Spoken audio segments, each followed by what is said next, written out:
The Jetsons, a grim caricature of spiritual downfall. I can't be the only one who got freaked out by this as a kid.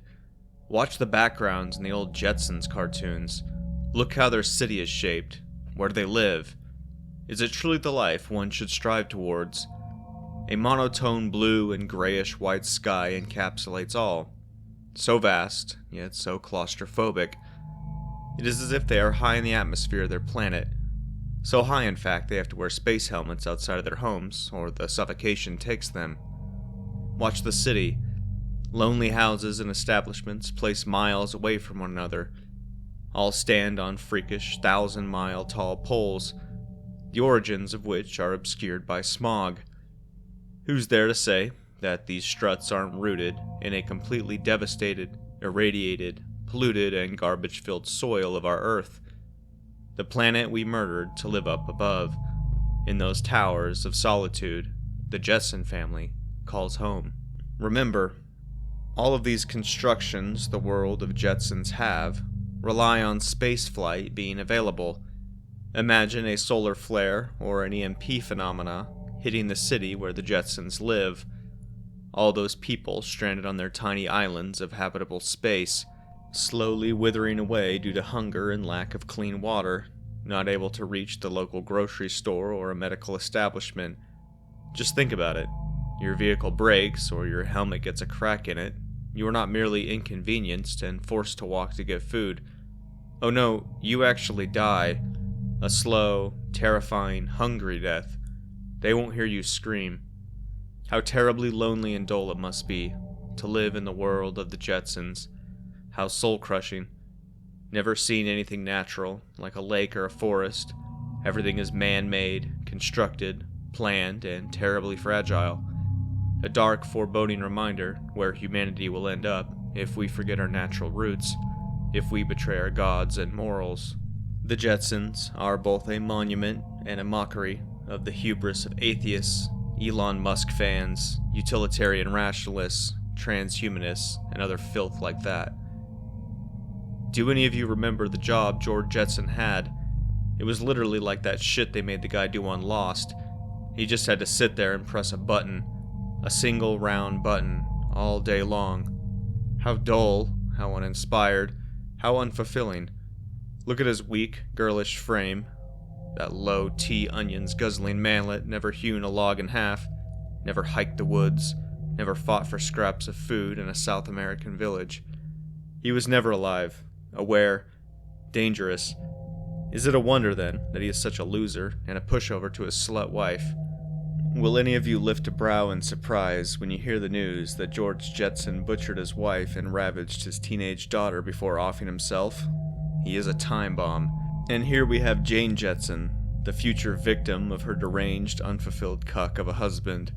She is currently doing housewife stuff by ordering her sentient vacuum cleaner around, all the while imbibing an alcoholic beverage. Everyone knows this by now, but the Jetsons still feel like reminding us.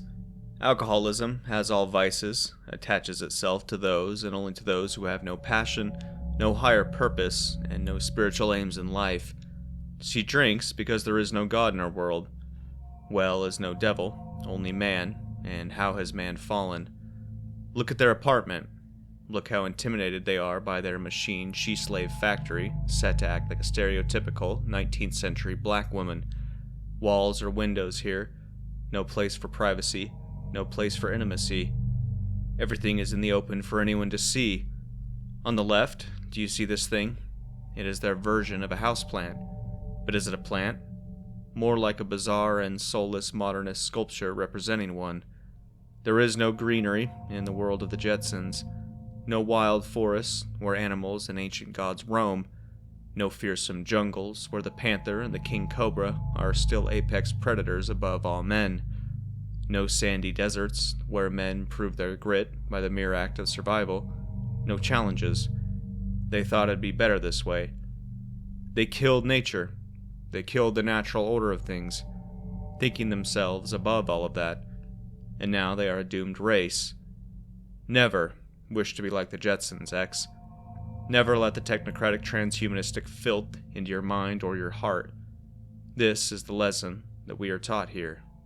When I made this thread, I didn't think someone actually liked the grim future of the Jetsons, if I'm being honest. You think the alt-right of all people like this? Aren't they trad chad wannabes?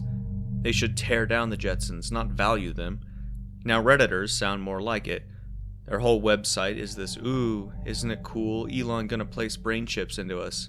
It's disgusting. Placing something so new and so untested like this whole science shit onto a pedestal and making it a god is dangerous, brash, and may lead to the death of the human spirit. What I find most interesting about this is that it shatters the illusion of some utopian future. It introduces a rather depressing class divide. The elite live pampered lives in the clouds, while the less fortunate walk the earth with holes in their shoes. Meanwhile, nature has been upended. The overlooked Jetsons sequel series, the 1980s, somewhat erased this vision. In the 1987 episode, Invisibly Yours, George, Jane meets with a man on the surface. Here, the landscape is far more lush, with purple foliage and mod benches. It's a park. Guess what? Another episode tells us exactly, while showing more of the surface. In Private Property, the 21st episode overall, Cogswell and Spacely are having another businessman's feud, this time over real estate. At one point, a surveyor drops a tape measure to the ground. He explains that Orbit City regulations mandate that no building can be more than 2,200 feet off the ground. That's about 0.4 miles. I was there, you know, Elroy, my dear sweet baby son. I was in the military when the Global Homo Elite Government Corps dealt with the last off-grid settlement on Earth. I still think about that day, you know. I was so bothered by them, by their very way of life. They had this dirt village in the arid Antarctic desert on the very bottom of the globe.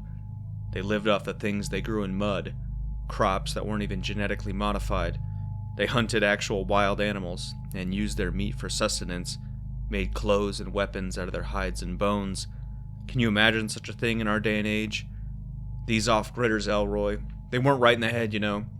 They actually believed there was something else out there. A higher being. A god, they called it. Basically an invisible, intangible thing that allegedly created everything and everyone. And despite science proving dozens of times such beliefs hold no logic to them, they still worship this god, fella. Heh. They actually form their decisions, their actions, their very lives around this non-existent entity, striving to win its favor, acting in ways that would please it. They didn't let their kids transition into strong and brave trans women like you are now. They disallowed their teenage daughters from having interracial space rock gangbangs like the one your sister Judy enjoys. They believed certain biological aspects were holy and virtuous, like abstinence, virginity, or semen retention, and branded others as sinful, those that did bad things to babies or heroin. So random, am I right? When our right-wing, liberal, ANCAP Bitcoin kill squad arrived at their dirt village, we actually gave them a choice. Either accept that there is no higher being than man, no better doctrine than rationality, no better method than science, and move to an arcology above the clouds, or perish. They walked into our blaster fire with smiles on their faces, Elroy. Can you imagine? All those savage men and women, smiling as we burn them alive. Not a day passes when I do not wonder why they smiled. Will any of you lift a brow in surprise when you hear the news that George Jetson... Keep your electric eye on me, babe.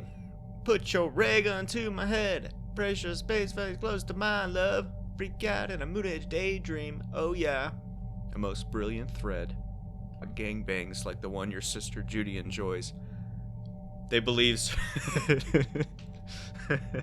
and branded others as sinful, such as babies or... I can't say that. You can't say that.